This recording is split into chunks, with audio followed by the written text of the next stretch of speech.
नमस्कार दोस्तों, आप सभी का स्वागत है हमारे यूट्यूब चैनल जिज्ञासु रामाशंकर पर। उत्तर प्रदेश के मुख्यमंत्री माननीय योगी आदित्यनाथ जी अब ऐसे काम कर रहे हैं जिससे उनकी नजर अब केवल लखनऊ ही नहीं दिल्ली पर भी है। वे अब दिल्ली में प्रधानमंत्री पद संभालने के लिए पूरी तरह से तैयार है और उनका दिया हुआ हर बयान और उनका किया हुआ हर काम अब केवल लखनऊ के लिए नहीं बल्कि दिल्ली के लिए है। ताजा घटनाक्रम अगर देखें तो अभी दिल्ली पर भी भयानक टिप्पणी किए हैं। वो पूरे दिल्ली को गैस चैम्बर बता दिए, यानी दूषित हवा। हर कोई जानता है कि दिल्ली में भी समझिए प्रदूषण बहुत उच्चतम स्तर पर है। वहां के एयर क्वालिटी इंडेक्स यानी जिसे AQI बोला जाता है, उस पर बहुत सवाल उठता है कि वहां का हवा इतना खराब क्यों है। एम्स ने भी रिपोर्ट दिया है कि जिस किसी को अगर अस्थमा की बीमारी है, चाहे हार्ट का अगर प्रॉब्लम है, तो कृपया करके वो दिल्ली छोड़ दे, तो उसी में उसका भलाई होगा।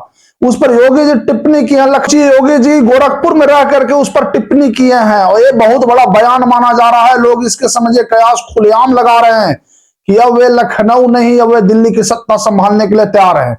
RSS के साथ उनका हाल ही में एक मीटिंग भी हुआ है और बहुत पहले से समझिए कयास लगाया जा रहा है कि मोदी के बाद अगर कोई होगा तो योगी ही होगा इस समझिए पद को संभालने वाला।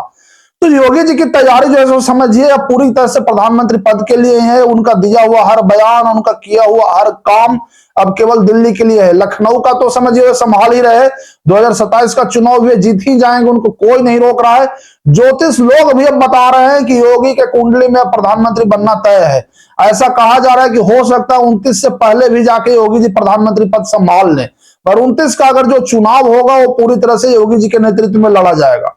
देखिए अभी हाल ही में जाके योगी जी बांग्लादेश पर भी बयान दिए हैं, पाकिस्तान पर भी बयान देते रहते हैं। तो उनका समझिए बयान जो है सो बता रहा है कि अब हम केवल एक राज्य के मुख्यमंत्री बने रहने के लिए नहीं है। अगर हमारा समझिए नेतृत्व करने की क्षमता अगर अच्छा है तो क्यों ना मैं देश को अब संभालूं। देखिए मुझे योगी जी में सरदार पटेल जैसा छवि महसूस हो रहा है। वह भी समझिए उस वक्त जब देश अंग्रेजों से आजाद हुआ था तो देश समझिए टुकड़े टुकड़े हो गया था देशी रियासतों के चक्कर में, मगर सरदार पटेल के हाथ में जिम्मेदारी था कि किसी भी तरह से एक अखंड समझिए गणराज्य भारत बनाए। वे बनाए भी, कैसे भी तरके बनाए, मगर उनमें एक क्षमता था जाके सरदार पटेल में। अभी अगर देखा जाए तो देश को पूरी तरह से मजबूत करने का, विदेशी शक्तियों के सामने सीना तान के खड़ा होकर उसे जवाब देने का अगर कोई नेता में क्षमता है तो वह है जाके केवल योगी आदित्यनाथ जी।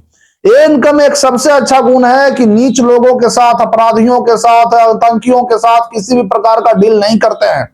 बुलडोजर की कार्रवाई तो आप लोग सब जानते ही हैं, ये उनका समझिए पहचान है, पहचान ही बन चुका है। क्योंकि बुलडोजर बाबा के नाम से अगर आप सर्च भी करेंगे तो आपको पता चलेगा कि योगी आदित्यनाथ ही निकलेंगे। तो योगी जी का दिया हुआ हर बयान और किया हुआ हर काम अब केवल जाकर के लखनऊ नहीं दिल्ली तक इशारा कर रहा है। नेता भी समझिए समझ चुके हैं, जितने भी नेता हो, चाहे पक्ष के हो या चाहे विपक्ष के हो। 22 का चुनाव चल रहा था, अखिलेश जी से पूछा गया कि अगर योगी जी जीत जाएंगे तो उससे क्या फर्क पड़ेगा। अखिलेश जी तपाक से जवाब दिए कि वे प्रधानमंत्री पद के उम्मीदवार हो जाएंगे और वही हुआ। भी 22 का चुनाव योगी जी अपने दम पर पूर्ण बहुमत से सरकार बनाए और उसके बाद से देश का हर व्यक्ति जो राष्ट्रवादी है, शुभचिंतक है देश का, उसने साफ बोला कि मुझे योगी जैसा प्रधानमंत्री चाहिए। तो ये क्षमता योगी आदित्यनाथ में आया है उनके काम करने के तरीकों को देख के।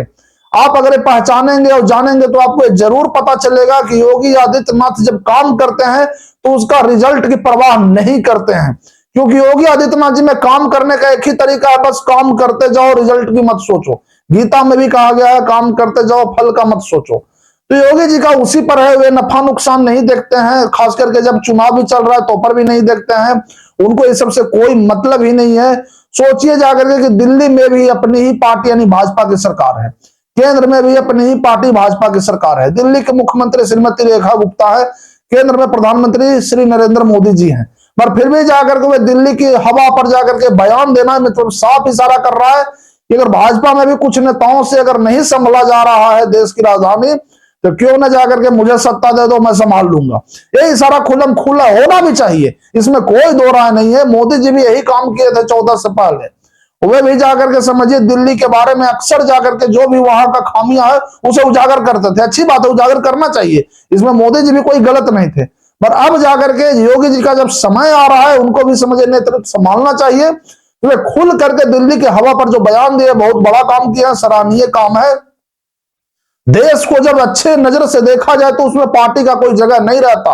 अगर दिल्ली के बारे में थोड़ा सा ही प्रशंसा अगर योगी जी कर देते हवा के बारे में तो सीधा का सीधा इसमें चापलूसी रहता, देश का समझिए एकता का, ये जो उसके भलाई के बारे में कोई बात ही नहीं रह जाता, सीधे अपने पार्टी का चापलूसी हो जाता।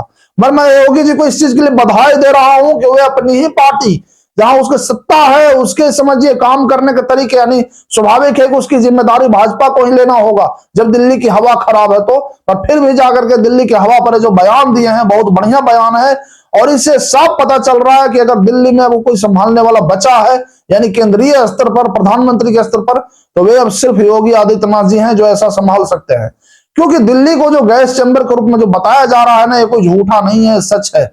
मैं मानता हूं जाकर के कि इसमें खामियां पहले था, पर फिलहाल अभी भी अगर देखा जाए तो दिल्ली में भाजपा का अपना मुख्यमंत्री भी 1 साल से ऊपर हो गया। केंद्र में तो खैर मोदी जी प्रधानमंत्री करीब 12 साल से हैं, पर उसके बाद भी अगर दिल्ली गैस चैम्बर है तो जिम्मेदारी भाजपा को ही लेना होगा। और योगी जी जो इस पर टिप्पणी किए हैं, ये बिल्कुल अच्छा टिप्पणी है, इसे किसी दूसरे एंगल से न देखा जाए, एक ही एंगल से देखा जाए कि देश की सत्ता संभालने का अगर अब क्षमता किसी में बचा है तो वह योगी आदित्यनाथ नहीं बचा है। आप एक खुद सोचे कि योगी जी के रहते भर में उत्तर प्रदेश कितना विकास हुआ। 3 लाख करोड़ का बजट हुआ करता था 2017 से पहले, पर योगी जी मात्र समझे 10 साल के अंदर 3 गुना, यानी 3 गुना जाकर के 3 लाख करोड़ से सीधे 9 लाख करोड़ बजट कर दिए। उत्तर प्रदेश को अब एक्सप्रेसवे का प्रदेश हो गया, इंडस्ट्री का प्रदेश हो गया, स्मार्टफोन उत्तर प्रदेश में बहुत धड़ल्ले से बन रहे हैं, नोएडा समझिए IT हब हो गया, लखनऊ भी बिल्कुल साफ सुथरा एक शांति का शहर बन गया। तो आखिरकार इस सब का क्रेडिट योगी आदित्यनाथ जी को ही जाता है। और वे तय हैं जाकर के कि नहीं हमें प्रधानमंत्री बनना ही बनना है, उनमें कोई ऐसा हिचक नहीं है। देखिए राजनीति में हिचक का कोई जगह नहीं होता, अगर आप में किसी चीज का हिचक है तो आप राजनीति करना छोड़ दीजिए। आपका क्या कहना है मुझे कमेंट करके जरूर बताइए कि क्या योगी जी को जो टिप्पणी था ये सही था या गलत, और योगी जी प्रधानमंत्री बन सकते हैं कि नहीं, ये कमेंट करके मुझे जरूर बताइए। वीडियो अच्छा लगा हो तो इसे शेयर जरूर करिए, वीडियो को लाइक करिए, चैनल को सब्सक्राइब करना ना भूलिए, जरूर करिए। धन्यवाद।